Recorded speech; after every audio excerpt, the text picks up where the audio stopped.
కదా మన సంక్రాంతి, సరదాల సంక్రాంతి. ఇదే కదా మన సంస్కృతి, 3 రోజుల సంక్రాంతి. హరివిల్లుల రంగుల ముగ్గులతో, అష్టలక్ష్ముల రూపాల గొబ్బెమ్మలతో.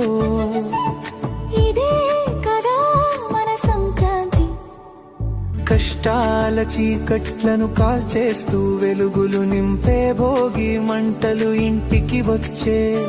హరిదాసుల అక్షయమనే ఆశీర్వచనాలు, బుడి బుడి నడకల బుజ్జి పాపలకు భోగి పళ్ళతో దిష్టిని తీసే. ఇదే కదా మన